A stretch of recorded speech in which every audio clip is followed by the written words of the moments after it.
friends at Tivoli Brewing Company and the Department of Communication Arts and Sciences at MSU Denver, this is Unfiltered.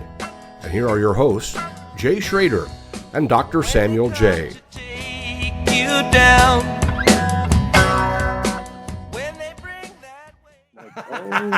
Very important interview. We're going to be working very hard. So you know, these two are brothers. I don't know what you're saying. It's just me and Eno now?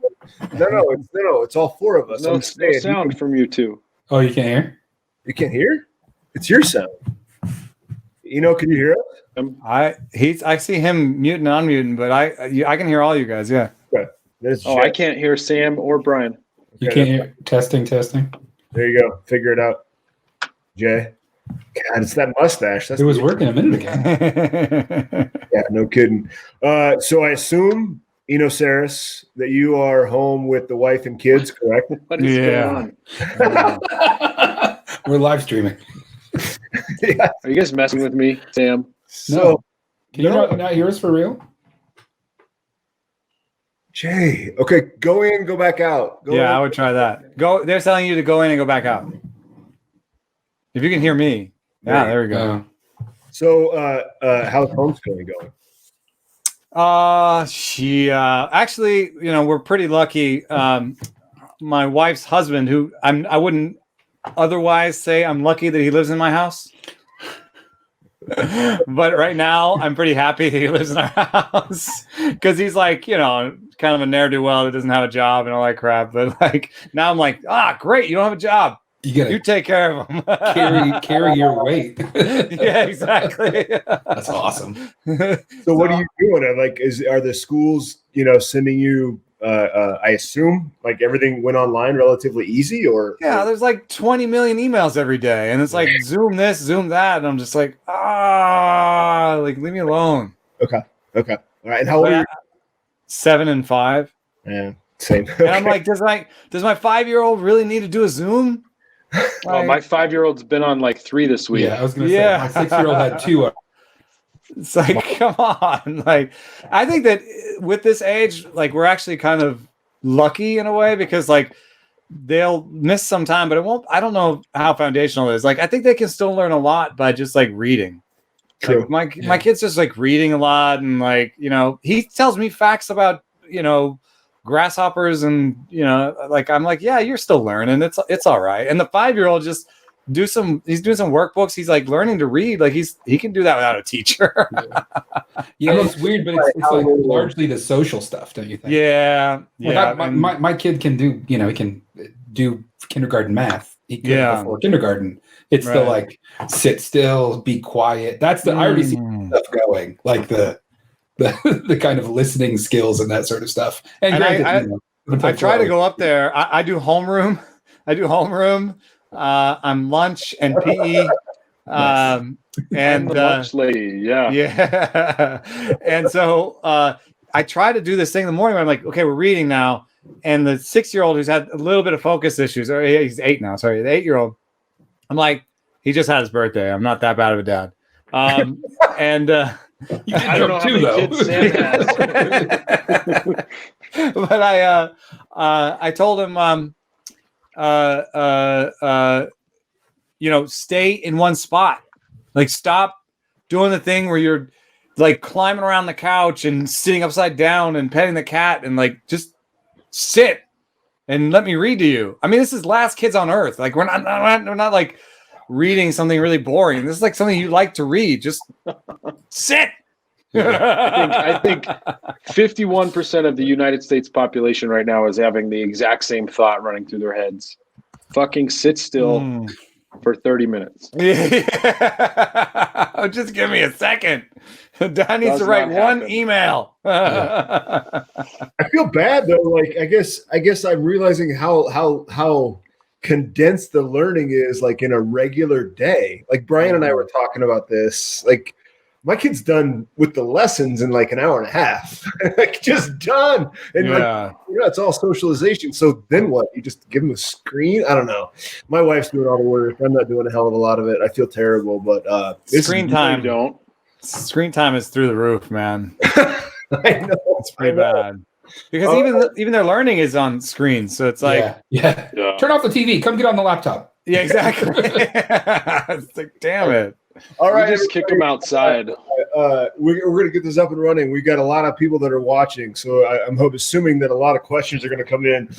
We are welcoming the great Eno Sarris to the podcast today.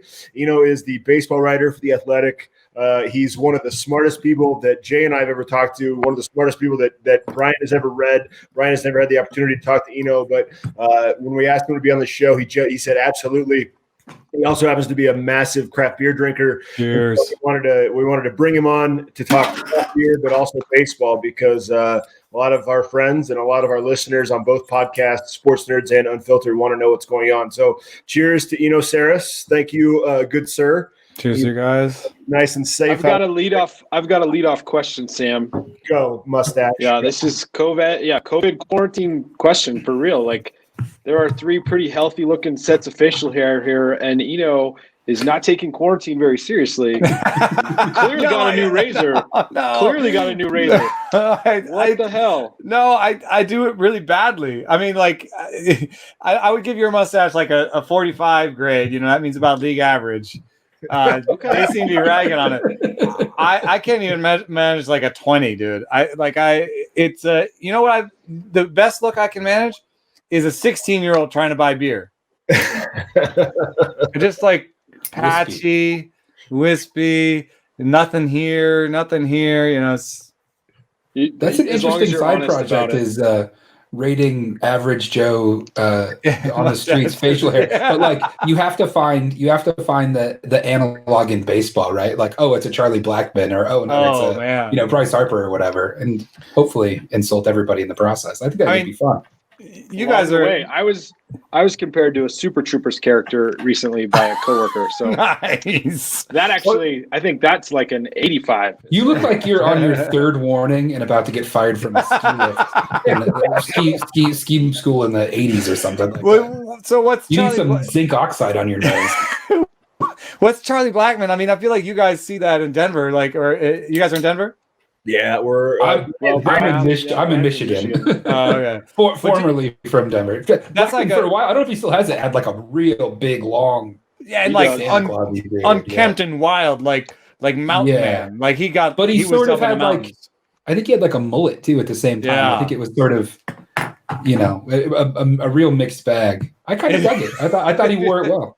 It really is. Do you guys remember like it was the Kyle Orton neck beard when he was the starting quarterback for the Broncos? Like, I think I got that. Yeah. Like this massive, like he couldn't throw a football, but he had a really good beard. He was better than Tebow, but I was at the game where they started chanting for Tebow. It was the weirdest thing ever, and they brought Tebow in and Tim Tebow. Yeah, exactly. Sarah, how do we know so much about a man who's not very good at pro sports?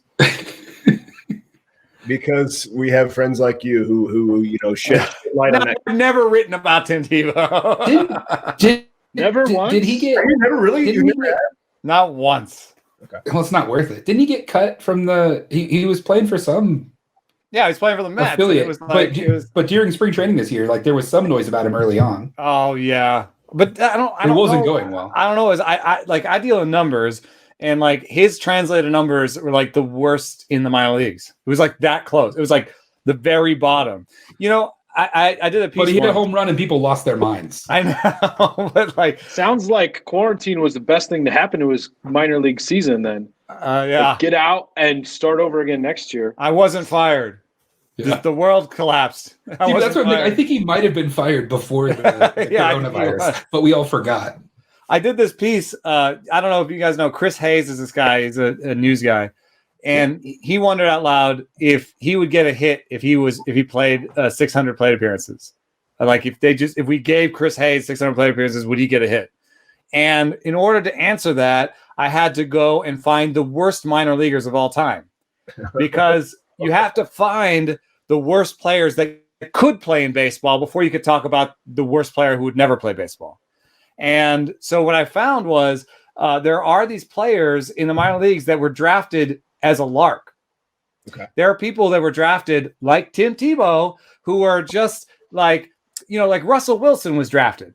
It's not because they thought he would be a good baseball player. It's because they thought, hey, Russell Wilson, come to camp and hang out with our players, and we'll take pictures. He's an athlete. Drafted by the Rockies. Yeah, and we'll have fun with it, and like maybe you can play a little bit, and maybe you'll be good, but probably not. But whatever. And this is putting you on the spot. Like, do you know where just because that documentary came out on Sunday about Jordan, do you know where his numbers were? Better than Tebow's. Okay, that's what I was wondering. Michael Jordan, because Jordan did it. Jordan did it at higher levels too. So what I'm saying is Tebow's numbers would have fit in that group of the worst minor leaguers of all time that I found. He would have fit in the group of players we were like, why are they even playing baseball? Like, who told them they could do this? So wait, okay. So I'm trying to think when Tebow got drafted. Was he drafted out of college and then didn't decide to play until? I think he just signed. I don't think he was drafted. I think he just signed with the Mets. Okay, that's what it was. So what are the other names? What are the other names like that were signed on a lark? I thought Russell Wilson was okay. I thought was he not okay? Oh, I don't know if Russell Wilson was in that group. Russell Wilson is just an example of like someone who might be drafted for reasons other than his baseball playing ability. But let me see here. Chris Hayes. I like Chris for some reason, and maybe it was just being in Colorado when it happened. I never looked at the numbers, but I assumed Russell Wilson was like a legit invitee. Like he showed up to camp a few times. I could be misremembering.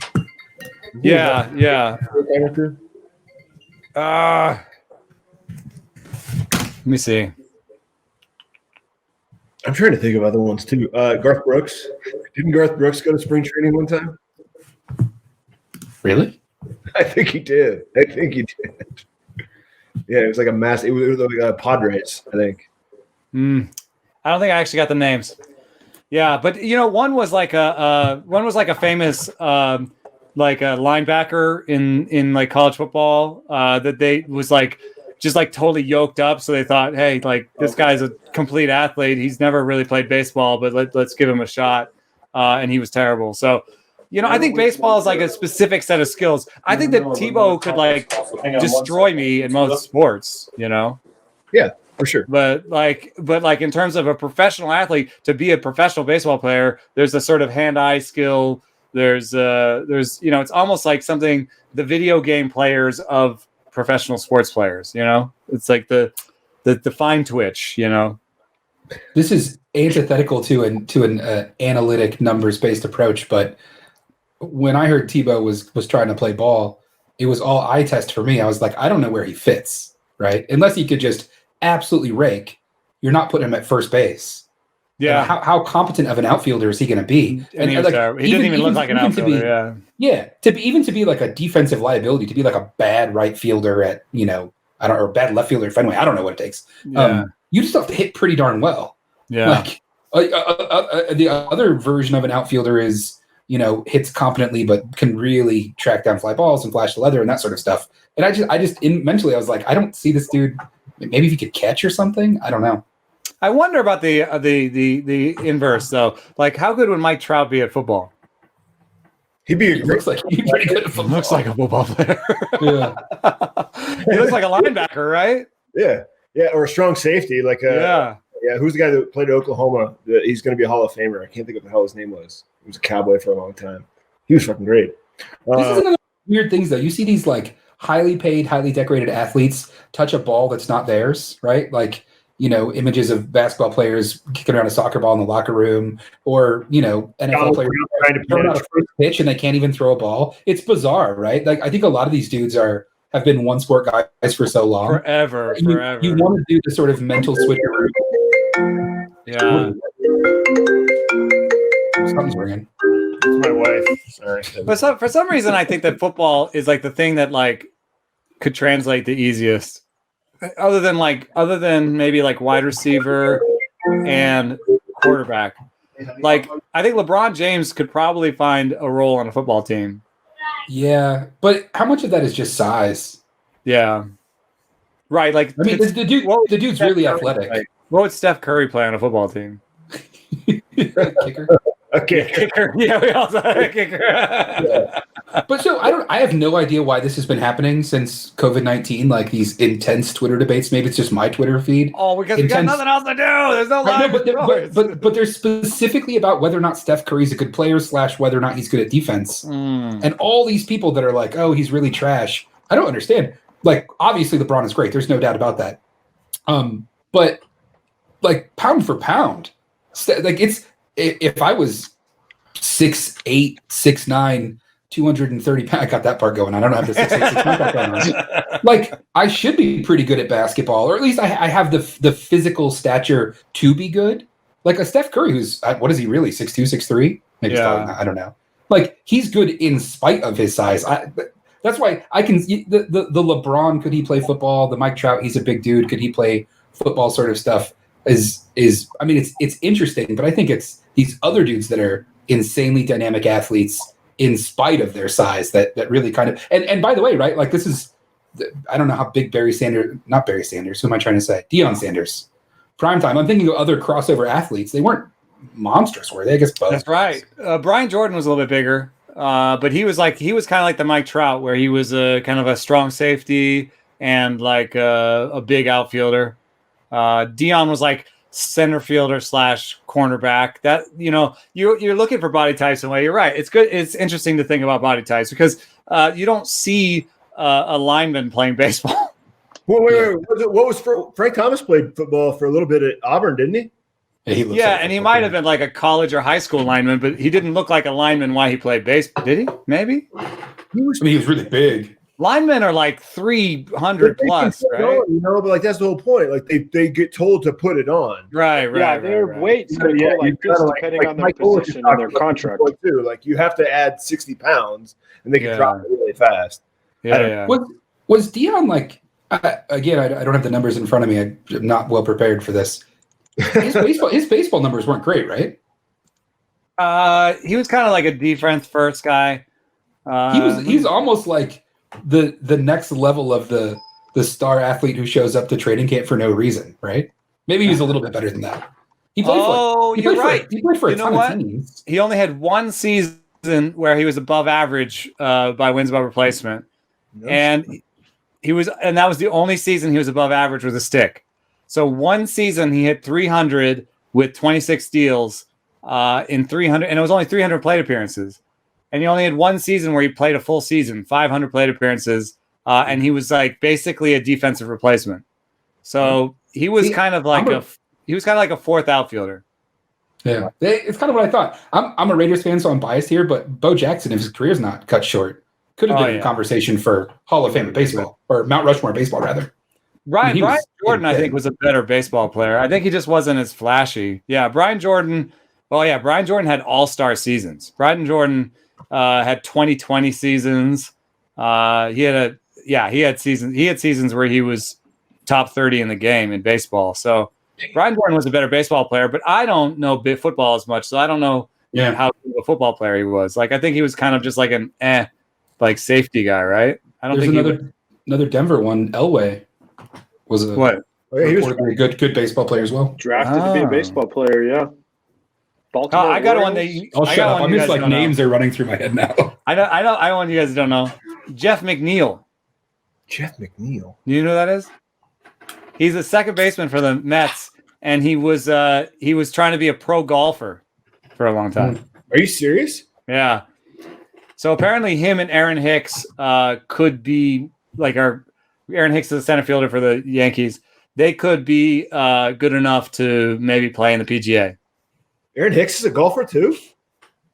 That actually seems to me as like a plausible crossover. I feel like most baseball players, like look at John Smoltz. He's like in the senior PGA. I got it though. Insane. Mookie Betts has multiple 300 games at bowling. That's right. It's the ultimate crossover. That's Brian's favorite statistic. He was my kid's favorite baseball player until he went to the Dodgers, obviously.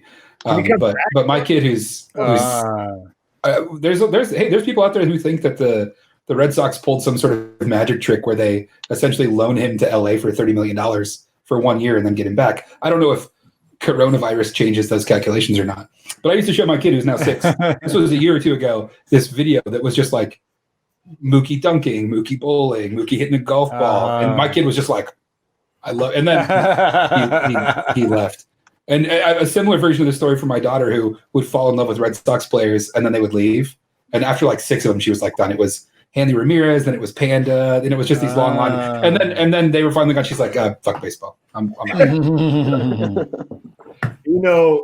Let's talk craft beer for a sec. So I want to get back to the baseball conversation. What's going on out there in terms of what are breweries doing to try to be creative? Because I assume what you're seeing in your neck of the woods is the same thing we're seeing in Denver, what Brian's seeing in kind of Detroit proper and just across Michigan. So what have you seen in terms of creativity and law changes? Yeah, I think that the 3-tier system is kind of BS. So just quick recap. I mean, I think you guys know about it, but like the 3-tier system is like you can't be a beer producer and distributor, and say you can't be in all three in sales, distribution, and production at the same time. And in some ways it's okay because it keeps Budweiser from really clamping down, but they've found a way to do it anyway, where they have distributors that only work with Budweiser and so on. I know what it came out of. It came out of Prohibition, where they were like, antitrust and trying to break it all up. But what we're seeing in California is they didn't want all these breweries to die, because California, it's like it's huge out here. It's a huge industry out here, and so they basically said breweries can deliver within state. And I've taken full advantage of that. So any state that's doing it, people are taking full advantage of right now. And it's fun too, because Michigan,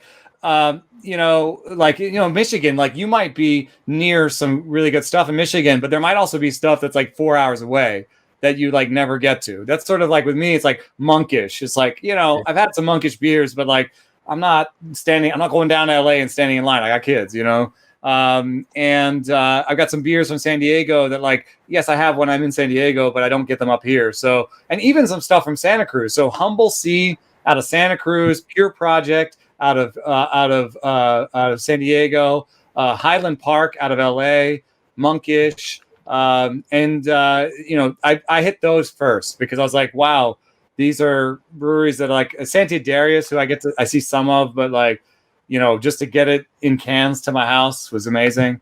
So I've taken advantage of it and really enjoyed it.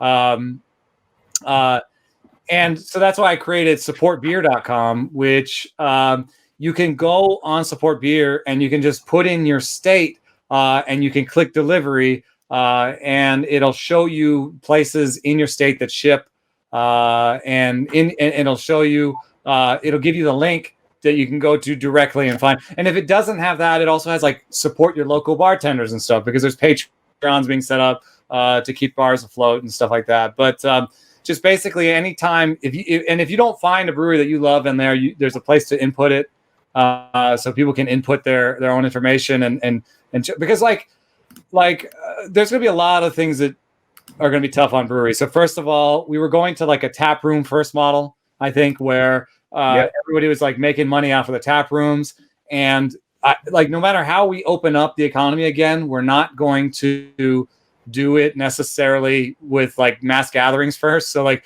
tap rooms are not going to be first on the list. The other thing that was difficult was we were getting to like the $16, $18, $19 4-packs. And I just feel like we're all going to have less money to spend, and the $19 4-pack is going to be a little bit too much for us pretty soon. And so there's going to be a downward pressure on, the hazy 4-packs and all that. So there's going to be a lot of things that make it really tough on breweries. And I really kind of, I know that some people I don't want to take jobs away from people who work distributors or work in, like, I love my local beer man at, Palo Alto Wine and Liquors. I love him. He holds stuff for me. He tells me, oh, this stuff is new, and he tells me when shipments are coming in, and like, I love him. But I also would love if maybe the 3-tier goes away, and I can, and maybe it goes away nationally, and I can be like, Trillium and Treehouse, and give me some Casey's Blendery, dude. Have it sent directly to my house. It doesn't seem like a crazy idea, and I think that would help a lot of independent breweries stay afloat after even when we open up. Sam and I had this conversation on the one episode of our podcast we've done since this thing has started, because there's not much sports going on. About and Sam, do you remember? I don't remember the article that I read where it was from. In any case, this article was like, what are the things that people are going to not put up with once this is over, that the coronavirus sort of proves were bullshit, right? So it's like, you have all these rules that suddenly we're willing to set aside because of the pandemic that sort of prove that they really weren't that important in the first place. And I wonder if pretty high on that list would be the weird kind of antiquated regulations about 3-tier systems. And I know Denver is beer scene, at least when it started a decade ago, not started, but at least when it was really blossoming a decade ago, was largely born out of a loophole that allowed for on-site tasting rooms as a way to skirt having a liquor license for on-site. These were people that weren't distributing, they weren't they were just like, we brew here and we can sell you beer direct to consumer. But it's one of these examples of, we have these old rules that kind of limit beer, but also a bunch of other things. They're sort of being exposed for what they are. Yeah, they had some weird cap on data streaming that at some point one of the companies was like, hey, we're going to release the cap on data streaming. You're like, yeah, that was artificial. Thanks. The thing is, I agree with what both of you two are saying, but it's going to take a really strong Brewers Guild or Brewers Association to be able to make sure that those law changes stay in place. And the reason why I say that is because in talking to Shawnee Adelson, who's the president of the Colorado Brewers Guild, she's not. They're running on a skeleton crew. It's her and Tristan Schmidt. Their marketing person right now is 2 people, literally. They don't have any money either. Yeah. Well, and also because New Belgium is gone and Avery's gone. They're no longer craft breweries, so all of their income is gone, and they don't know. That's a lot of lobbying power that goes away, and so I don't know what the hell is going to happen. We were talking to people out in New York City. The same thing. Josh Bernstein, the beer writer, was a lot of shit's happening in New York. And people love it. Like you can have beer delivered to your door. You can have beer FedEx. Yeah, exactly. But he didn't think that this is going to stick. I don't know what it's going to take. It would be nice to make sure that it does stick. I do agree. It's a bunch of bullshit, the 3-tiered system. But I don't know what kind of power these folks are going to have once we come out of this in 12 or 18 months. It might just be a conversation of when they try and turn it off. Like when they come back and say, "Oh, we're done with delivery now," you might get a lot of pushback. I don't know, or maybe hopefully, I don't know. Smartly, we should push back, but Sam's right. Shawnee at the Brewers Guild flat out was like, "We're not prioritizing any kind of new legislation or lobbying to solidify or make new laws permanent, because they don't think it's a priority for their members right now." But think about this. I agree that the lobbying is powerful, but I almost think of that, like, if there is hope, it might come from the legislative bodies, the governors, the people who relax these rules in the first place. And the reason is that the reason they relaxed it is because these are a bunch of small businesses, and what we keep hearing from national leadership and all over is how much small business is at peril, and even coming out of this, you're still going to be like, oh my God, when we look around, like, what does the economy look like? How many small businesses just don't exist anymore? And that pressure can be added, then be like, listen, these many already are gone and this many are on the brink.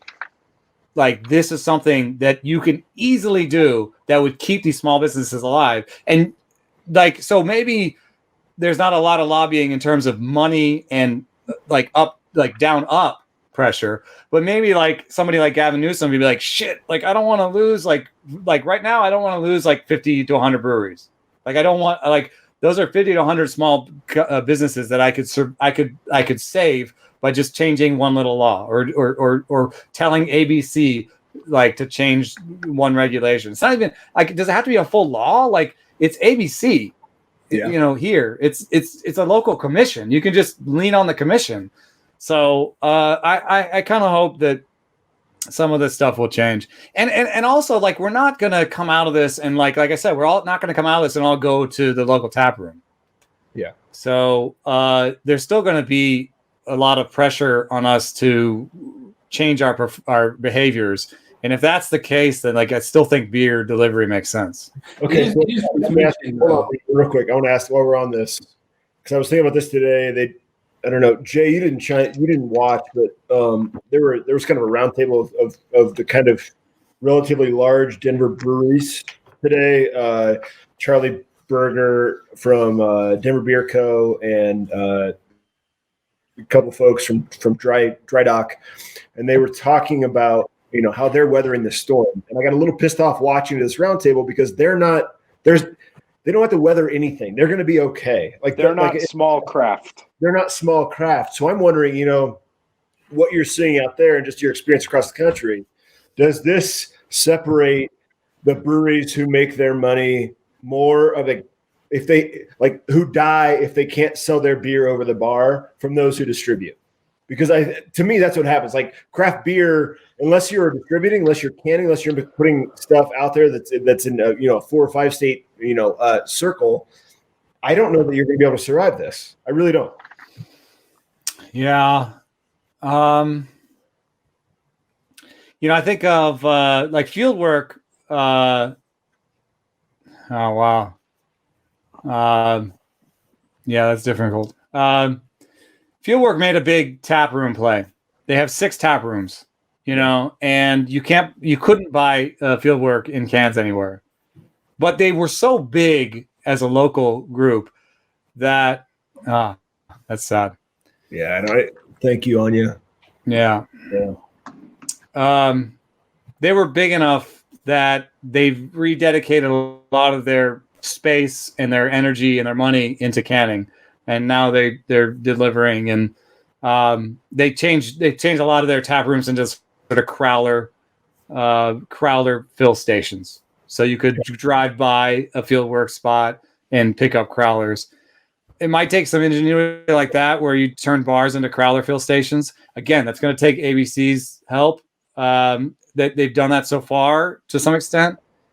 But if you're small and you were mostly tap, and you can one beer, it's going to be tough. Yeah. Well, one thing I would say is that like craft beer was to some extent headed towards some consolidation. I mean, it's been happening. The last few years have been the story of acquisitions and been way more folding of breweries than we had, the first 4 or 5 years before that. It was going to be, the thing is, it was going to be probably an interesting, tough time in beer anyway, and this is going to make it worse. So, I don't have a good answer. I just think that, I guess we're going to get more of our beers in cans. I love the bar, dude. I love hanging out, and even this kind of experience is fun, but if we were doing this, the people that are in the room with us would be in the room with us, and we could be having conversations with them, and we could have conversations with them. The thing about the bar is you have a conversation with 4 or 5 people, and then you have a side conversation with someone, and then this thing happens, and oh, you idiot, that's not true, and you yell over to another thing. It's chaotic, but it's beautiful. And I don't think we're going to replace that with Zoom chats and can. I mean, as much as I love getting my Saint Darius cans sent to my house, I'm still going to want to go to the bar. My friends asked me in a Zoom the other day, what's the first thing you do when you, and I was like, well, I want to see you guys, but can we meet at Tornado's? Yeah.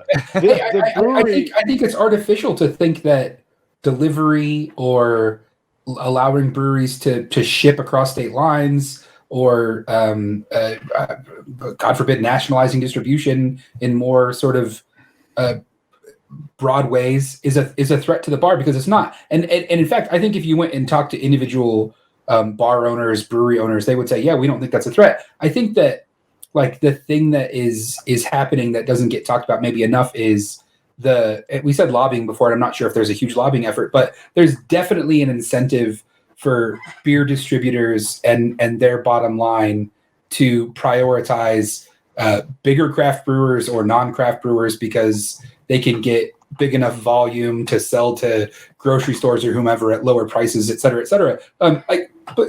There's speaking about Michigan only for a second. There's a really weird thing here where the state of Michigan buys all the liquor that gets sold in the state of Michigan, and they set minimum state prices, and they essentially are the distributor. Right.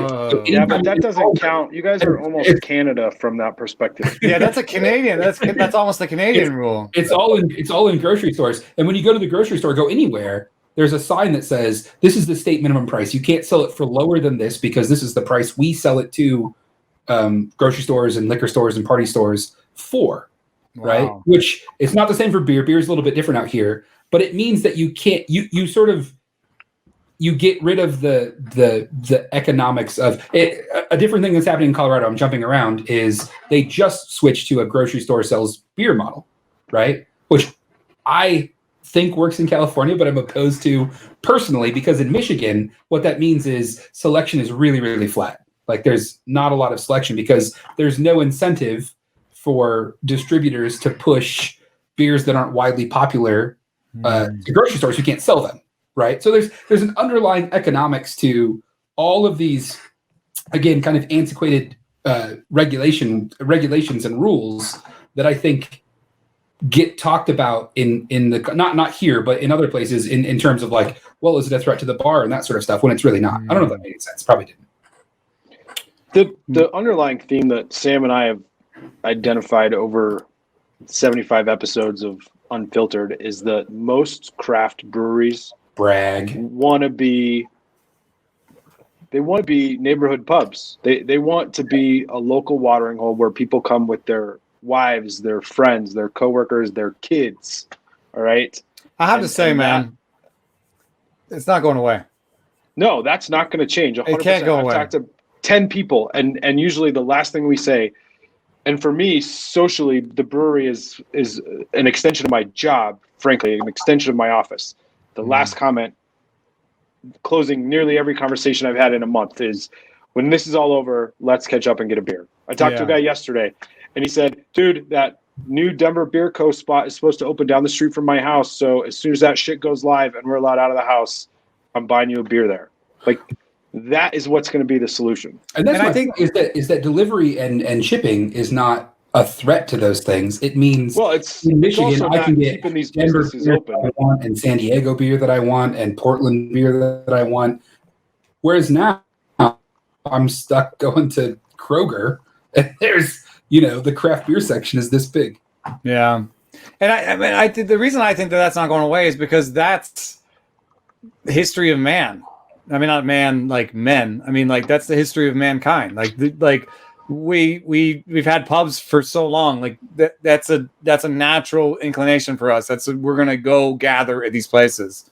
And even from what like the data right now when it comes to what's going on in our country, what's going on with this crisis.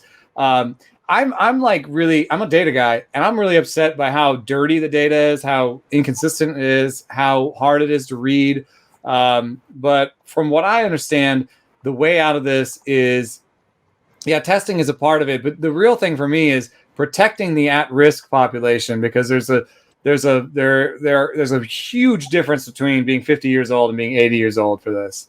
And if we can protect the at-risk population, then some of the rest of the population can get to work on something that feels a little bit more like normal. So I do think that bars will open in this calendar year.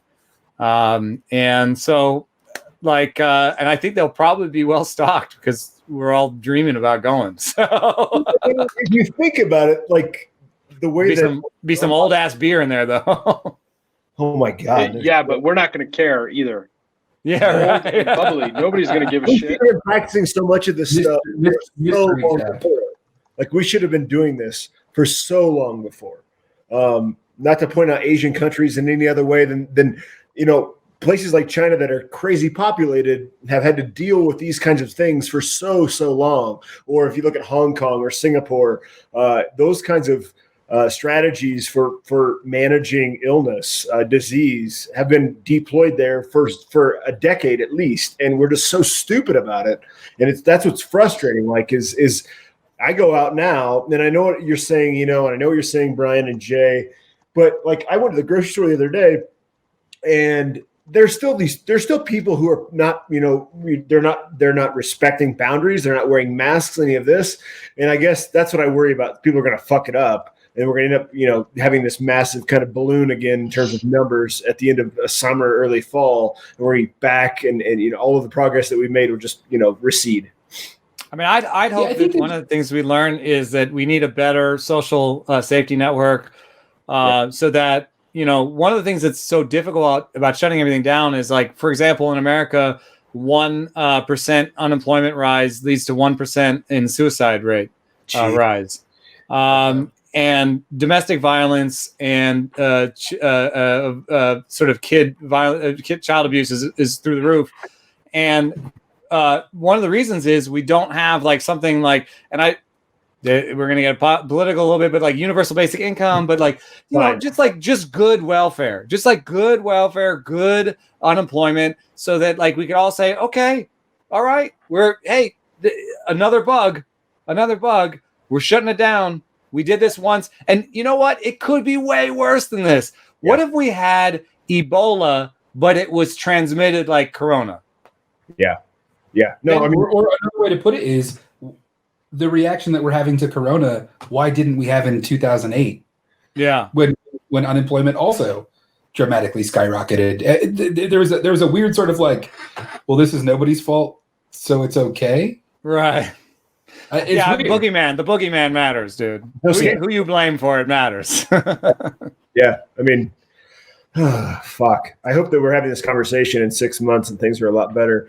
I think there's a good argument for bars reopening at least earlier than other things. Sam, you and I were texting about this before. Like, you teach at a campus that has 30,000 students or something like that. Yeah. Probably 50,000 people go across your campus every single day. My campus, much, much smaller, but I teach at a place that has 5,000 students, 2,500 faculty and staff. Like, I can't imagine those places open. But I could imagine a bar if they said, hey, look, we can only have 25 people. Yeah. And if you're going to come in here, you're going to have to. That's not. You're going to get kicked out of the bar, not for pissing in the corner or for puking, but for touching somebody or like putting your arm around somebody and laughing. Back up. What's the headline? It's true. Like, you can do some of those things where you can. I'm beginning to think physically distance is a better word than socially distance, but where you can socially distance from other people. Like, bars are a good place where you can do that. Yeah. Yeah, but there's a stat that I read earlier yesterday or today that said 50% open or 50% occupancy is the same as being 100% closed. Yeah, that's fair. Because it doesn't provide the revenue. It doesn't bring in the foot traffic. It doesn't have the tips. It still costs the same amount of money to keep a restaurant open. Then rethink the overhead. Get more efficient. I don't know. I know you're saying like, but fuck. It's one thing for a manufacturing company or for, but at food and beverage, man, it's some of the highest risk industries, some of the lowest margins. You're losing money day one.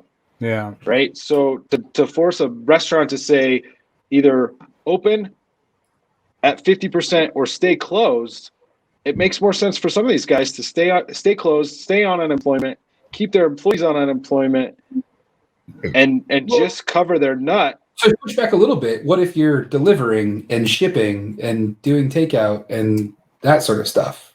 Like, I still don't think it's enough. This is the point about, like, it's possible that the framework, the model the paradigm needs to be rethought pretty dramatically. Rent. Rent is huge. Go down. No judgment to any business owners because I'm not one. But if you're waiting until this is over, as opposed to being proactive about how you can rethink your paradigm, it's not your fault, but you should. Nah, that sounds bad. I feel like I'm going to get taken. But I don't know if that makes sense. Like you. Yeah. I saw a tweet that was like, if you don't come out of this with a side hustle, you've wasted your time. That's not what I meant. I just meant like you should be thinking, what if I own a restaurant? What if we never get back to November 2019, right? If I'm a business owner, that's what I'm thinking, right? Is there a way that I can A, keep my business afloat, and B, make it, thrive at the same level that it was thriving beforehand? Maybe the answer is no, right? Maybe you can't do that. I'm just saying, like, you're correct. If your business only has half the people inside because of physical distancing, you're losing money. But what other things can you do to sort of to couple that with other revenue streams? And maybe that involves Brewers Guilds and ABC commissions and legislative reform that, again, allows you to, I mean, come on, man. There's a lot of beer that I like in Michigan, but I really wish I could order beer from a million other places. Well, and I think that people don't realize that there are ways you can still get that shit done too prior to this. I was in homebrewing for a long time, and they said if you ship at UPS, just say it's barbecue sauce. Is that the way? No, there was a. I do trades. I just lie. Yeah. Is now we can all talk about craft beer, but I got to ask you: is baseball coming back? What are you hearing? I picked July 4th. Really? Yeah. Wow. In what form? Arizona. I think it'll be only Arizona because I think it's actually harder if you bring two states in. You're dealing with two hot spot. You're worried about what's going on in two states. If it's three states, you're worried about what's going on in Texas. I think Florida is going a little bit in the wrong direction with some of the numbers. Arizona has been the most has been the slowest sort of. I think it's been the best place that they've identified. There's 14 parks there. Korea gives us the roadmap. So basically, you test every player to begin. Everybody, hopefully, everybody's clean. If they're not, you wait 14 days, test all the players. Everybody's clean, so you got all the players. Then you temperature test every day when you get to the park. You tell them they can live with their families. We're not going to tell Mike Trout he can't have his baby. He can't have his wife with his. Can't have his baby with them. So in Arizona, yeah. So I think you basically have everybody move to Arizona.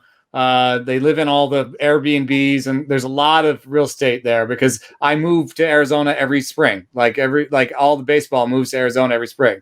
So basically, all the hotels that have no occupancy, all the Airbnb, all the residents, so you move them in. You don't watch them. It's not quarantine because we're in shelter in place right now. It's going to be less than shelter in place. It's going to be like, please don't go to gatherings of more than 50, but you can go to the grocery store. You can go get food, whatever. But like, please, and we're not going to send people to watch you at your house, but like, we're all living in Arizona. You get your temperature tested every day when you get to the park. If you have a high temperature, you get taken away. You take your corona test. If you're positive, then they figure out everybody else, and maybe they have to pause baseball for a couple weeks until everyone's clean again. They start over. I don't know what happens when someone tests positive. In Japan, they had to wait a couple weeks. Someone tested, like a couple of their guys tested positive, so they just stopped and we'll start again in 2 weeks. But I do think that July 4th, December. No, not a full season.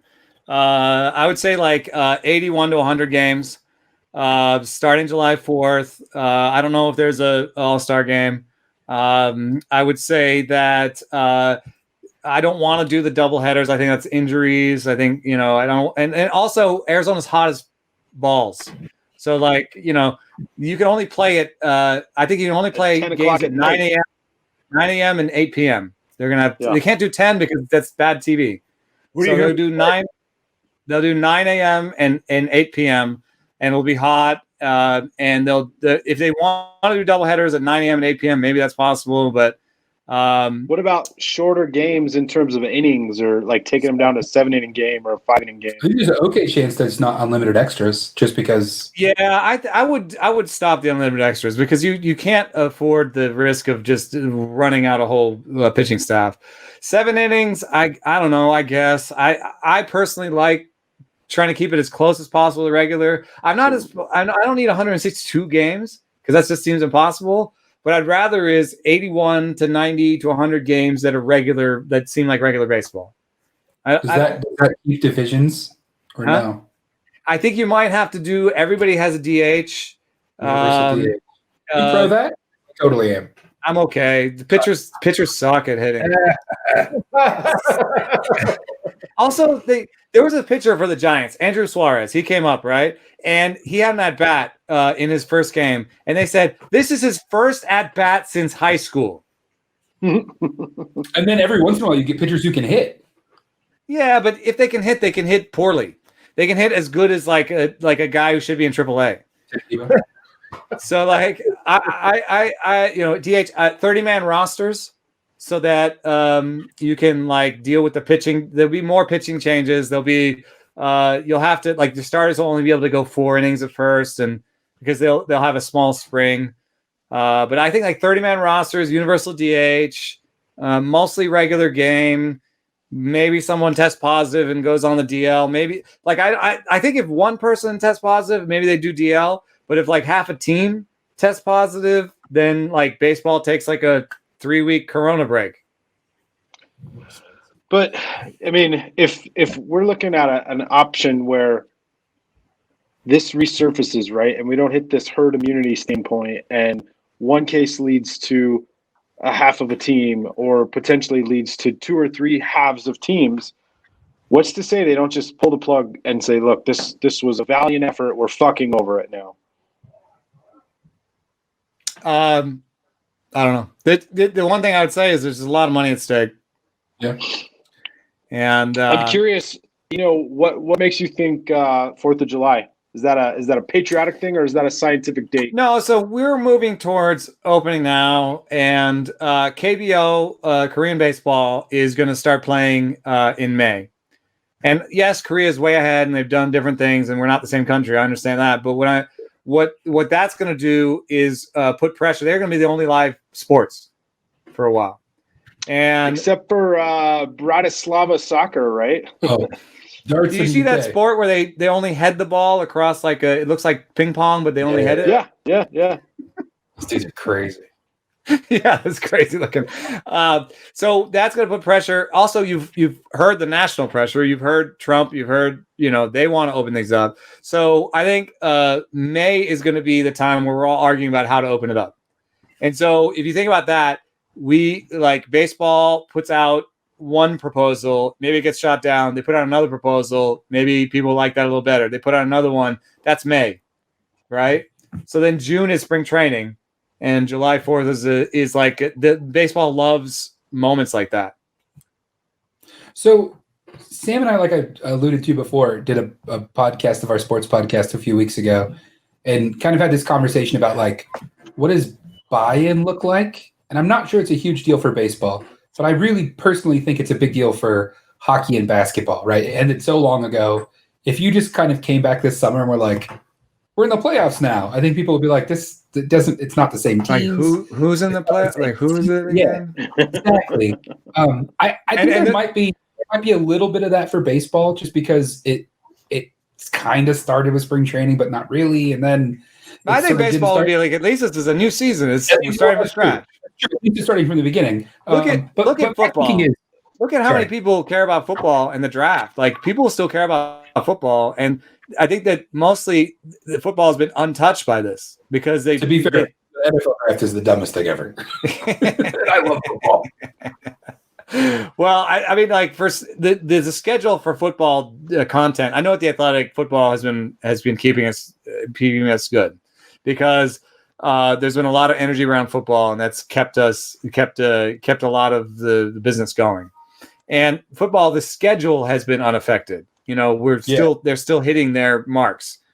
I do think that the thing about basketball that I think about is like I already thought that basketball had a terribly long postseason. Like I'm a basketball fan. I love watching basketball, and when I check in on like an 8-1. In the first round, I'm like, it's all those days. It's all those days off, man. Yeah, and like 3 weeks into the playoffs, you're like, it's still not the conference finals. Like, why? What is happening? Hockey would probably be over right now, but basketball, they're only in like the 4th week of 30 of the playoffs. In terms of baseball, though, what I was thinking was like, if there's a reason to think that people would see this as like I'm thinking of what was the year when the Expos were so badass with Larry Walker and Alou, and it was the strike shortened season. 94. Apologies. Thanks, Sam. No, if there's I'm in a fantasy baseball league where you get to pick the seasons, and 94 is the season. So yeah, I get 94 Expos. If there's reason to think that if there's a baseball season this year, that's however many games, 100 games, whatever it is, that it will be looked back on. Oh, the asterisk. Yeah, if it will be looked back on as illegitimate, right? Like, oh, you won in 2020, that shit doesn't count. If there's reason to think that will happen, shouldn't the incentive be to be as creative as possible? Blow up the divisions. I mean, that's universal to happen in Arizona. Change the substitution rule so theoretically players can come back in. To get rid of the double switch that I couldn't explain if I wanted to. Like, why not? Right? I don't see the reason not to. Like, but you have to have pine tar on your hand. Of course, you should have cameras in center field. Shout out to my Red Sox. They're gonna mic up. They got to mic up the players because there's not going to be any fans. Let them wear shorts. What is this, a league of their own? I did want to point out there was a comment about the ethics of using a bunch of COVID tests on players.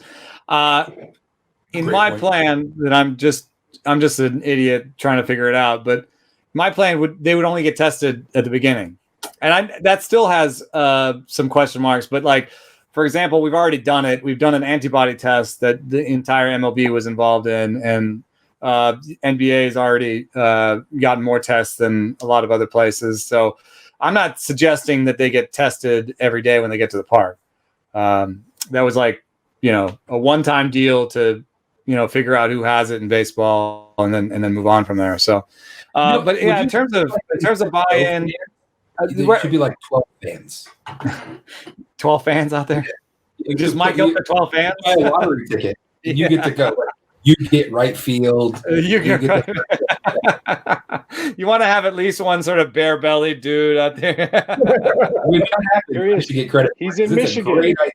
The other thing I would like to say is that, there's a data reason why the season will be different. Is that in an 81-game season, 100-game season, the variance is higher. So everybody's playoff probabilities, like at the bottom, just went up. So the White Sox, the Padres, the Blue Jays, they just saw their playoff probabilities almost triple because over 162 games, who the best players are, the best teams are. But in 81, it's more likely that something weird happens. But I don't know. I just favor fewer changes because I don't want it to be the XFL. Do you miss it? Fair. You miss baseball? It? Like how bad? Yeah. I miss it. I miss it like not being on the TV at all times. I miss it when I'm having a beer and it's like 2:00 on a Saturday. And I'm watching the kids and oh crap, Buster Posey just like hit a grand slam, or like what the hell did Matt Olson just do? So like I miss there's another thing I miss. It's like, so right now I feel like I'm in the winter still. Yeah. And so I'm having like a weird Arizona.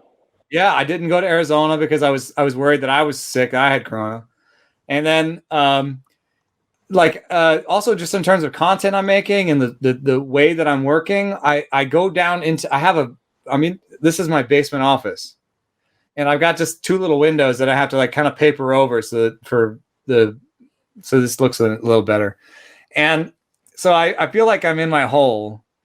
And baseball season, like I get to go to the park and talk to players and interact with people and see, like, that's my office. Like I get to go to the office and like there's like a part of me that hasn't woken up yet. Like there's a part of me that's like still in the winter slumber, like waiting to be like, oh look, it's 80 degrees outside today. Like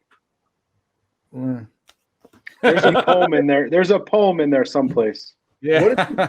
What does this do? Too to, heavy-handed, but Groundhog Day, right? Like, Yeah. both literally when does summer start and also the repeat of each day.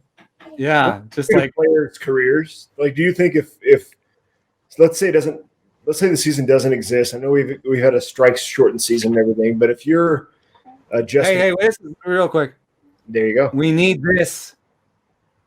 Ooh. What is it We called? need tomorrow today. Tomorrow today. It's very, very philosophical. Yeah. Except for that I know exactly what tomorrow is. Oh. And I kind of had it today. Yeah, the groundhog.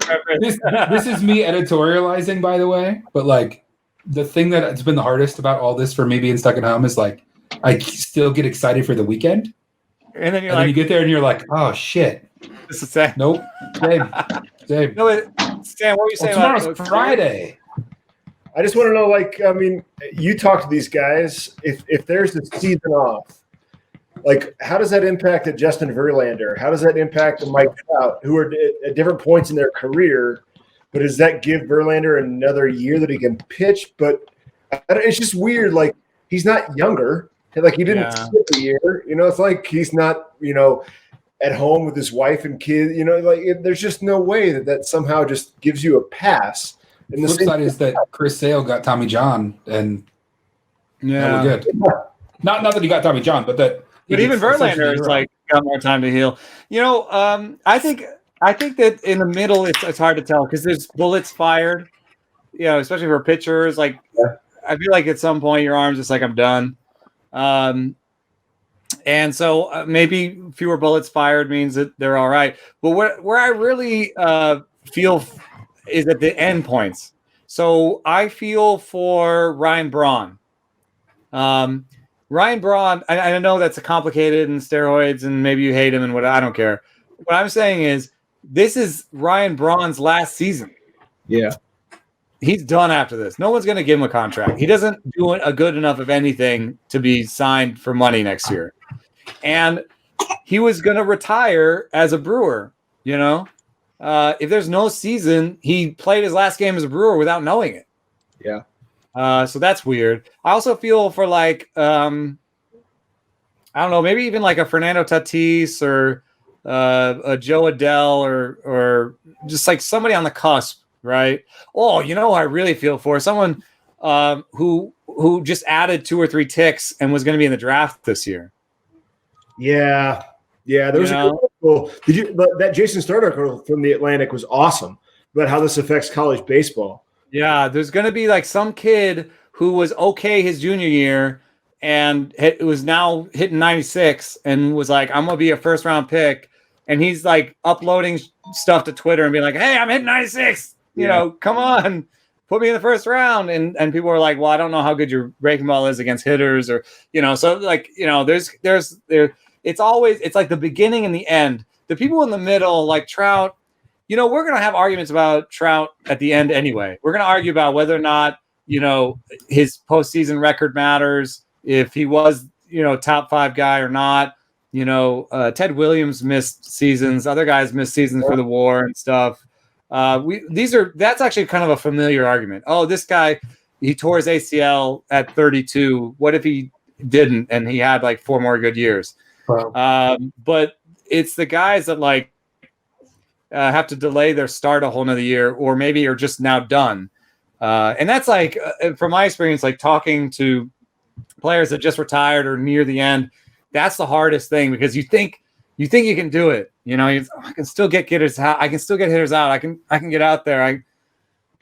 Someone just needs to give me a chance. And there's divorce rates are super high among recently retired players because they now they're home and they're trying to hold on to glory and they don't have the groupies they're having sex with and they're just home with the family and they're just like, what is this? And so like getting like jumping into that during Corona, dude, like have you heard anything on the business side? Like our teams, I know there's at least discussions. I don't know if there's an agreement for players to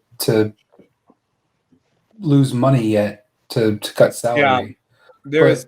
Like, is there a concern about. I mean, I'm not super worried about billionaire owners of baseball teams, but like the players want to can get they out lose? there. Can they lose enough revenue to not be able to pay players? I mean, I don't know what the red versus black numbers look like, because the balance sheets for these teams.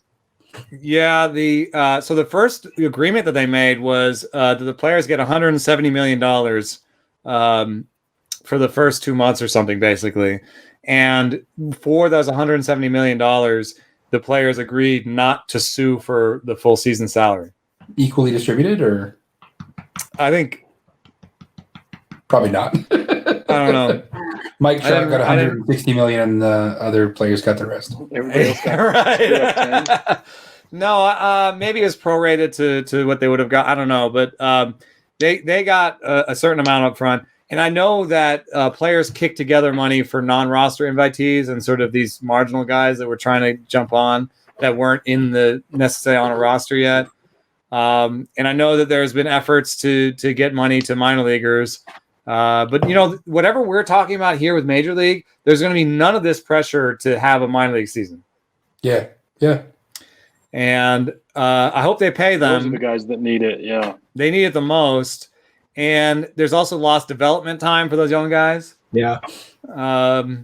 So it's going to be crappy for a lot of people. What happens to the coaches' salaries? Those batting, AAA, single A coaches' salaries, they just go away, I would assume.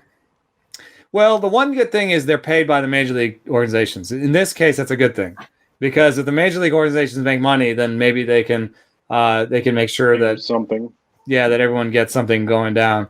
And so that's why I actually think that having a season matters, and that the TV money matters, because that TV money is going to filter down and it's going to keep more jobs. It's going to get to the minor leaguers eventually. It's going to keep the thing going. And I don't know. I think the players may have to come to some agreement, and it'll come after the TV guys. So that'll be one of the parts of feeling it out. Okay, we're going to have 100 games. Okay, TV, how much are you going to give us for those 100 games? And it may not going to skyrocket. Right. It may not all be negative. It may not all be negative. Okay. I'd be like, oh, dude, we need some TV. Please. We need TV. The Pirates versus the Rays. I'm in. Yeah. And maybe if you lose 60 games and TV say, we're not going to pay you for those 60 games we lost. Well, then you say, okay, well, then give us the right to negotiate with ESPN and give them a game of the week. And now you got your local games, and you got the game of the week on ESPN. You got the game of the week on CBS. You got the game of the week on whatever. So maybe they can kind of find ways to use the lack of sports to kind of so if they get 60% of the money, then I guess players are going to take 60% of their salaries. I don't know. This is asking you to speculate, but is this good for the popularity of baseball? Can baseball, knowing if baseball comes back as that first competitive sport, is it good for the sport that we love? Because imagine July 4th. What else? I mean, there could be a basketball game on, but there might be one basketball game on, right? Or two. And it might be an 8 versus a 1 seed, or it might be it's doubtful that it's a finals game, right? So July 4th, you could watch a random playoff game for one of the other sports, or you could watch opening day for your favorite baseball team, or the opening day that they could make it Yankees Red Sox, because they can do whatever they want, because they're gonna have to redo the whole schedule. So I think it could be a big moment for baseball, and baseball needs it, because they just found out that 2 of their last 3 champions cheated. Yeah. one of the last 3, I think. No, Red Sox fan, you're 2. They got fined. They're Alex Cora got in trouble for stuff he did with the Astros. They're terrible. Mm-hmm. We're fine. Red Sox are good. No, I have sort of a jokey observation than a more serious one, which is I wonder if these teams who have been sort of moneyballing it for a long time, the Rays, the A's, the Rockies, all these teams that for years were making more on profit sharing than they were spending on talent, if they're sort of laughing, we're gonna be able to weather the storm because we just don't have a bunch of money invested in our players. That's the joke version. The more serious version of this is Phillies just gave Bryce Harper $330 million. Yeah, exactly. No, the more serious version of this is is there a chance that this really contract? Like, if you're a free agent, you were going to go on the market. So like, bad. you might get far less money. It's so bad. Like, you might see some serious contraction. And there's two veins to that too. One is like legitimate market contraction, and the other is owners being dicks and lowering prices, like sort of knock. Oh, just using it wink, as an wink, excuse. collusion. Using it as an excuse, basically. Yeah, exactly. Yeah. I think it's going to have a negative inflect. It's weird. I think of this personally because I'm a human being, and that's just how things work. I graduated 01, 02, and I'd been getting jobs that I had no business getting in Silicon Valley leading up to that, and then the job market at my school, like there used to be people pack. I went to Stanford. People you pack in the job market to try and get us right. And literally from 98, 99 to 2000, the job market, like the job fair, like the thing that we had disappeared. There was like half as many people there. And I went around with my resume. They were like, you're in liberal arts, like go away. And the year before they've been like, yeah, you're our sales associate. And then my wife graduated business school in New York in 2008. Same thing. And she was considering she works in like nonprofits and stuff. She'd been considering going over to the private sector and had I think she was trying to get an interview with Lehman Brothers, and Lehman Brothers didn't exist. Oh my God. And like weird things like that. It's weird how if I had graduated, like if I had been born 2 years earlier, I might have made and lost a lot of money, but I might have made a lot more money. I mean, I'm not sad about it. I don't care that much about it, but it does, like, weird things like this matter. And there's going to be some group of players like Mookie Betts. Mookie Betts was asking for $400 million. He's in trouble. Like, what's he going to get now? And after a year of not playing, the question marks, I assume. Like, let's say even play are not getting $400 million. No one's giving a $400 million contract out next year. And like, how many of these guys are going to end up working at Home Depot? That's what not Mookie Betts. He can bowl. Yeah, right. He can bowl. No, but seriously, you make that's a really good point. Like, again, Brian and I were talking about this week. If we were PhDs going on the market right now, we would be fucked. You'd be laughed out of the room. Yeah, like also when we finished our PhDs and went on the market, we were fucked. So anyway. Yeah, I mean, the market's been terrible forever. And now it's like I have a PhD right now, I'm fucked. Whatever, it's fine. Oh my God, man. No, but the guys working at Home Depot, I think there will be a pressure on 32-year-olds, 31-year-olds that are like you thought would get one more deal. Yeah. Oh my God. But that was already happening. What about, who should we be looking for? Like, who's got an opportunity in this compressed season, in this bizarre set of circumstances for baseball? Who should we be on the lookout for to come out guns blazing? Or that was my beer delivery. Padres, White Sox, Blue Jays, all the teams that were young and had something going on, especially if they were hitting skewed. I actually kind of like the Blue Jays because, like, in 80-game season, all that hitting talent they're gonna murder the ball. And what if Chase Anderson puts together 120 innings of 3-5 ball? You know, that's a good point. Not that crazy. So Tanner we got a Roark's couple teams.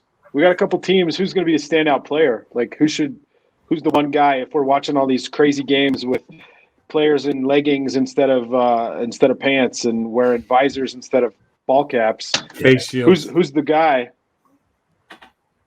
Who's the guy we need to be watching? Aluminum bats. I wonder. There's got to be something about not having fans. But I did ask Jed Lowry recently if that mattered. Oh, Jedi. I asked him if it mattered, and he was like, once it's me in the picture and the results count, like I don't hear the fans. Yeah. But I do look at someone like Bryce Harper and wonder if maybe he needs the fans. I don't know. Or a couple of mirrors at the very least. Like A-Rod obviously needed a mirror. He still does. Very happy. Yeah. This is really weird to think about. Like, it's 1 year. Like, maybe Major League Baseball comes back. College baseball ain't happening. High school baseball's not happening. Middle school, little league's not happening. You know what I mean? Like, I'm thinking about my 6-year-old who he T-ball last year, coach pitched this year. Like, is there a weird drop off? People even wanting to do it when it comes back? Or wanting to do it, or the quality of play? Like, I've been thinking about this a lot. Like, my kid, he's pissed, man. He got his cleats, he got his glove, he got everything. He's ready to go. He doesn't get to play. The flip side is we're home all day. Like, he's got a little. So he gets some time to play. He's got a little ghetto batting cage in the basement. But he's not seeing sequencing. Yeah. He's not seeing someone trying to get him out. He's just sort of working on the mechanics. Exactly. Yeah. So I wonder, like, and maybe it's maybe it's 5 and 6-year-olds, but like maybe it's also the quality of Major League Baseball next year or college baseball. It'll be weird. Maybe it's the parents. Maybe it's the a year off for everyone is, or even if it's not a year off, right? Even if it's a shortened season, like it's it becomes syncopated. It's not. There'll be stories lost. There will be something will happen, a shift in the matrix, and like we're talking about beer. Like we're not sure how we're going to come out of this. Though I'm stuck trying to answer the other question of like who would be. I think that it's this. I think it's someone who's not a bloodline kid, right? I think someone like and I'm not talking trash on these guys, like a Biggio or a Tatis or these guys. They saw what baseball was like. They lived in the clubhouse. They have an expectation of what baseball should be like, right? So I think it's almost more like a somewhat unknown kid, like who didn't live the bright lights, who doesn't care about the situation, and is young and has fresh ligaments and everything, like someone who just like comes in a situation is like, God, yes, we're playing again, and just like, and no one has a book on them, and all these like cheating schemes probably are harder to do if you're like in Arizona, and like I don't even know if we have TrackMan and like all that stuff, like everybody's the guy who like just loves playing, like a Javier Baez, like who's the next Javier Baez, like a young Javier Baez type that just like give me a stick, you have a ball, and let's go at it. That guy, I think, would be someone that would do well in this, because he wouldn't be concerned about how much money he make. He just came to the show. He's not concerned about what it looks like, and he just wants to play and dominate. Do you need to go, Eno? Because we can totally cut this off. Let me see. He doesn't even know if the sun's still up because he's in the basement dungeon. And I've been meaning to point out, the guy could use a little vitamin D from the looks of it. Me? Yeah, all of us. I ran 9 miles yesterday. Nice. Damn. Yeah, I'm in Michigan where it keeps raining, so I'm the one who needs it. Give us a timeline. I'm just checking. I'm checking Slack. I'm checking my stuff. I've got another 20 minutes or so. Yeah, I'm fine. Okay. I'm gonna bounce on the break then, because my iPad's dying and I got to get home. Thanks, so much, Brian. You're looking bigger than ever. Sam, it's great to see you physically 6 feet apart today. Yeah, I did. Thanks for enjoy that IPA, brother. Thanks, buddy. Appreciate it. Yeah, you guys all have a great day. Stay safe. See ya. Just jealous of my beer delivery. I guess. Look, can we jump back to what South Korea is doing real quick? Like, why have they been able to bring back? Well, actually, what do you know about the deal they tried to make with ESPN? Because I saw you tweet about that. Like, did that just fall through because ESPN wanted money? Was it as simple as that? Was it more complicated? I'm hoping it's just the first step, but I have heard that they are talking to other places. So if ESPN doesn't want it, then I mean, with the internet the way it is, then maybe it's irrelevant. Like maybe they can just do a streaming thing. Like My KBO is a good site for Korean stuff, and he was asking last night, how much would you be willing to pay for streaming rights or streaming service, and if the answer is even $5, for a half season or a full season, like I think a lot of us would pay $5, even people who are not sure about their job status, like $5, $10, like these are low enough numbers that like that'd be more than what ESPN would give them, right? So they have to judge like $0 from ESPN, but you put it on ESPN versus 10,000 people giving us $5. Like what would you rather do? And I'm not sure that I'm not an executive that knows what they want, but I do think that they have an opportunity now to be the first sport on the board. Yeah. What does this mean? And they have to. What is this meant for the Atlantic? I guess now that you're a part of the Athletic. Yeah. What is it? Has it been good for business? Bad for business? I mean, I would assume. I don't know what to assume actually. Yeah, we're down a little bit, but they're good at data, and they saw what was going on, and they gave a 3-month trial, so it's free for 3 months right now. And that's our most aggressive deal to date, but it has kept everything going. So we're doing okay. I've seen my readership is down a little bit, but I also do fantasy. Like I was saying earlier, fantasy is impossible right now because nobody knows what we're preparing for and what we're heading towards. So it's kind of weird, like your normal routine, day to day, like drop my kids off at school, I go to work, I play Words with Friends, I read this app, I read that app. No, seriously, it's weird. Like the stuff that I would usually read on a day-to-day basis, I'm just not getting to because it's not like when I would usually do it. Do you know what I mean? I do a podcast, right? Like podcasts. I listen to a podcast. I say no one's commuting. Yeah, exactly. Yeah. Also, like, just you need a date. Like, I think as soon as even a date is floated, there's like more like, there's no reason to do that right now. Right, because there's no hope. That's why I was saying about football. Football has been doing fine because they're hitting their dates and they still have the sense of like, oh yeah, we're gonna have a regular season. It's the draft now, and then there's we're gonna have OTA, like whatever it is. I don't know what they do, Yeah. And then whatever it is that they do over there. And then like they'll still have, they did free agency, just like they normally would have, because I guess you don't necessarily need to do it in the same room. So. But baseball, I'm lucky personally that I had a really good January and February, and I'll probably survive this. I think the Athletic will survive it. But all that's contingent on there being some sports this year. If there are no sports across the board this year. Yeah, I mean, but if there are no sports across the board this year, like I think we're talking about like I'm not saying that sports are so important by themselves, but they are like a bellwether, right? They kind of tell you about society and what's going on. And so if there's no sports this year, that means that we basically sheltered in place for a whole year, which means that there's like a global economic crisis, like that we're like the global economy just collapses.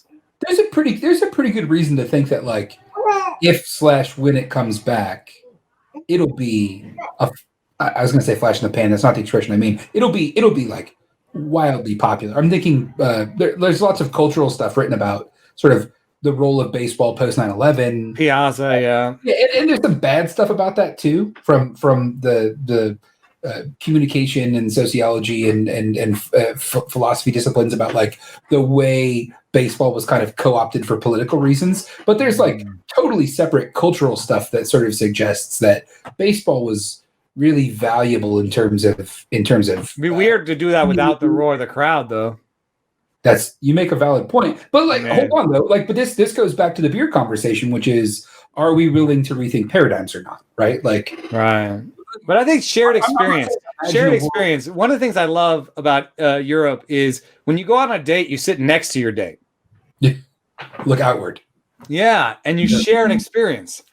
And I think in America, a lot of times we do this. That's weird. You're just like, there's so much pressure on this moment. But if you're sitting next to someone, you're just waiting for things to happen. And then you can say, oh, look at that funny thing that happened over there. And look at that funny thing. And like, so that's what the bar is. You know, you're just like waiting for something to happen on a screen or in a conversation. You can clown somebody or yell at the screen or whatever it is. And that's what sports is a shared experience. And on Twitter, I think we've been trying to like approximate that with like, beer brackets and historical dives. And let's all like, I was having a fun time watching Ali Frazier, like 1, 2, and 3 last weekend. But there weren't like a lot of people watching it on TV with me because there was like 8 million other things, binge watching whatever people were doing. And so like there wasn't a lot of like, interaction with me when I was like tweeting about Ali and Frazier. This is a tech paradigm shift though, right? Like, I don't know if other folks are doing this, but Netflix has you collectively start watching a movie with your friends. Like there might be a version of that. Like I have a friend who is working on a tech thing that allows you to watch something next to people. Like we'd be on this call watching something at the same time. Yeah. It's a little Black Mirror, but again, it's man, I hate to be too. I used to think it was not worth it, but it matters, right? Shared experience matters. Oh, yeah, exactly. Right? But I don't want to be too stoner about this. But like, there's a sense in which it's are you willing to like be flexible and come up with a new way of doing things, or are you going to be sort of like ardent about nostalgic about the way we did shit beforehand? I think it would be tragic. I know what it looks like. It could be weeks or months away, but like there may be a version of we have to figure this out, and it kind of was happening incrementally, anyways. Obviously, watching baseball on TV in 2019 and 2018 was insanely better than watching it on TV in 2003 and 2004. 1983, 1984. Etc. Like it's there was so much more like, can you get? I'm a physically massive, but also like emotionally massive baseball fan. There are games I would rather watch on TV. I don't know if that sounds weird. Like better on TV, in my opinion. Yeah, I love going to baseball games, but like my problem with baseball games is the social aspect that you're talking about. Like people are like, about your day. I'm like, no, I'm watching baseball. You know what I mean? We've been killing baseball in analysis in the public sphere. It's really interesting because they've been using variable seat pricing, and they've been using it in order to sort of price certain populations out and get like richer people into the seats that spend more money on paraphernalia and drinks and beer and stuff. And they've been using it to kind of make the most out of every seat, and so their revenues are up, but their in game, like their attendance is down. So on top of that, you think about the game itself, which has fewer balls in play, and has been more and more focused on the cat and mouse game at the plate. The balls, strikes, what the guy's pitching, strikeouts, home runs. So there's been fewer balls in play, so it's more about, does the guy get the homer or does he get struck out? That's the big thing. And that is way more viewable at home because you can say, oh, wow, that was a nasty hook. That was a nasty slider. That was a nasty changeup. Oh, look what he set him up. Oh, he's hitting 98. At the game, a lot of times you're like, what did he throw? What? You can't tell. Yeah, you can't tell from 175 feet away. Yeah, I would say like 90% of the stadium has no idea what that last pitch was.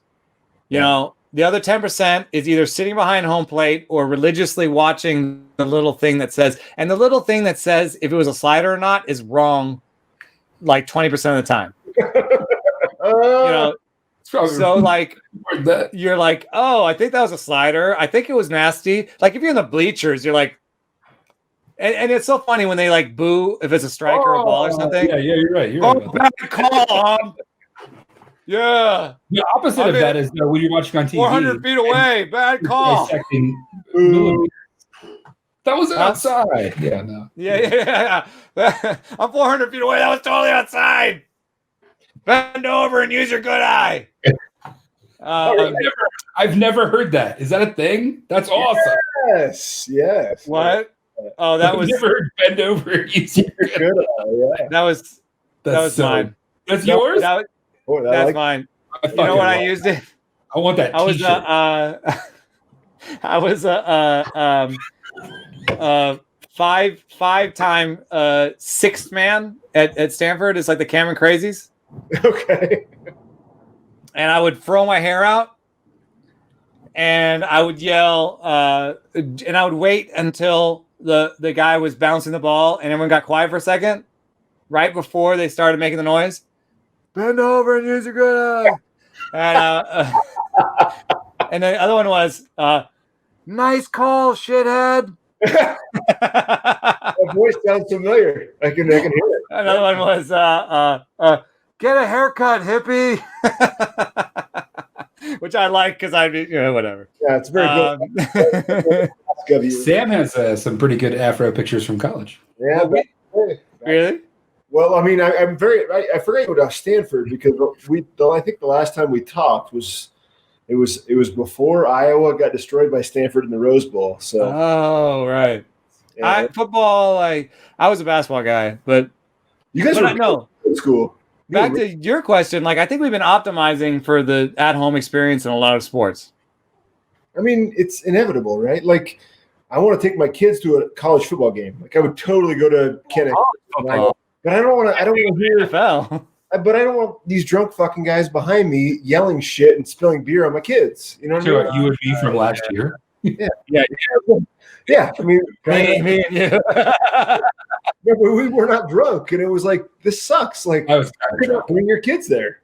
There's no way. I mean, I would bring them to me. Yeah, we were. No, but hold on. This is does baseball happen in some fashion this year? Is one question. Can you imagine Michigan shout out 125,000 people in the big house this year? I don't think it's going to happen. No way. And do they have that game without the 125,000? No. There's no way. They get pennies for the Big Ten network for TV, and the rest of it is. I've done this math and I deleted it, but it's all gate receipts. 100,000+ people times 8 games a year times $50 a ticket. Season tickets are more expensive than that. There's no beer sold there, but food and everything else. No, you're talking about 50, 60, $70 million. No, not to speak poorly about my institution, but they're projecting $1 billion in losses over the next year. I teach at the Satellite. I teach at Flint. I don't teach it in Harbor. But they were kind of screwed anyway because they had to start paying the players soon. I mean, at Stanford, they had that's going to kill it. No joke, that's going to kill that conversation.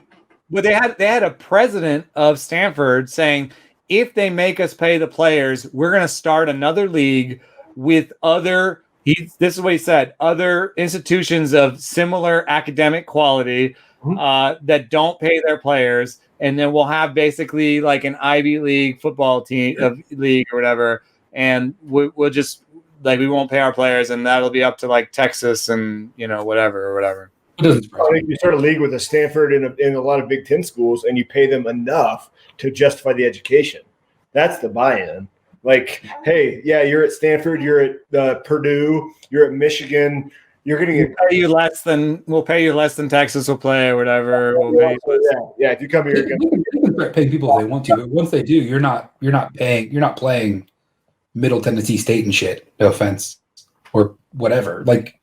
It's true. Once you start paying players at a high level, schedule changes. It creates a professional college football league that has 50 teams in it or 40 teams in it. I don't know what it is. And then you have all these places. They're like, no, we're not paying anybody. Then we just want to do sports. Yeah. Well, I have to say that I went to Stanford and I saw the education. This is funny. No, I saw the education that the football players got, and it was not the same as most of the people got. And I can say this because I went to their classes sometimes because I was just trying to get through. This is like the worst thing I could say because I think it could be traced back.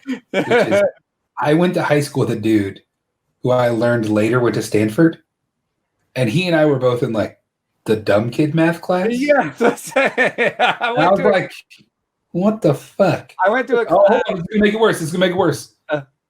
He was in the NFL.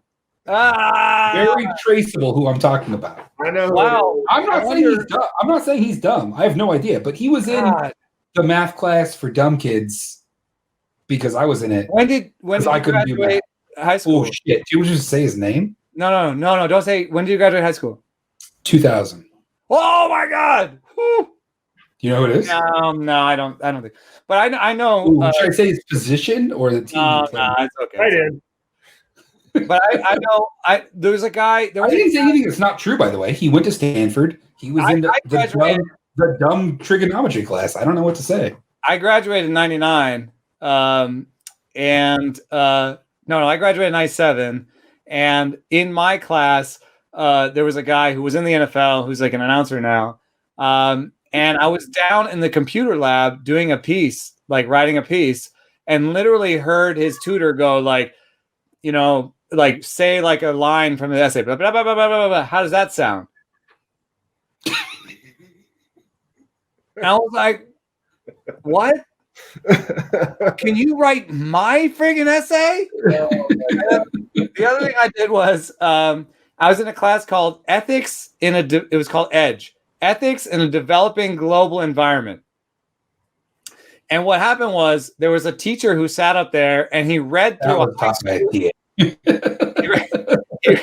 grad student.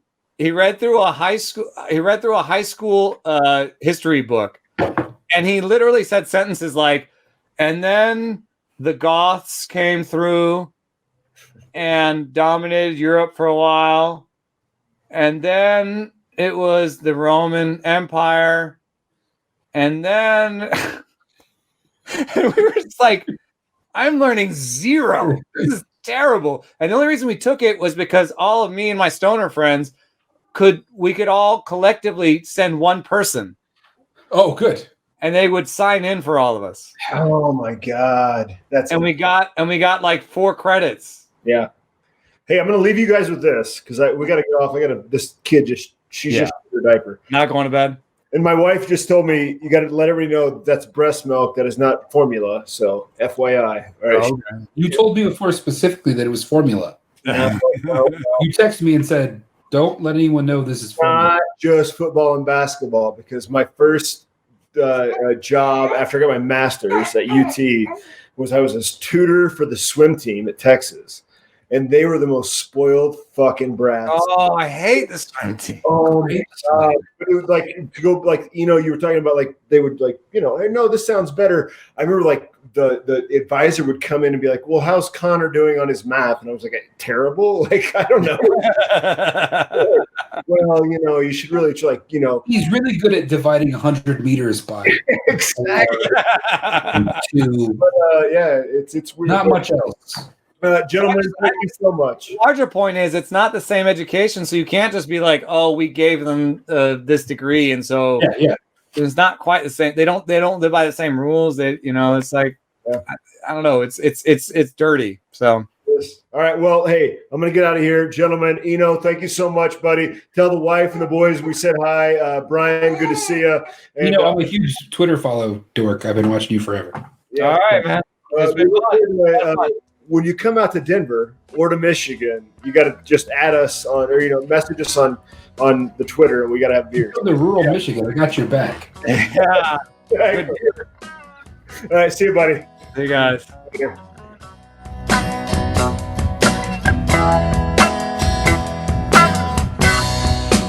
When they come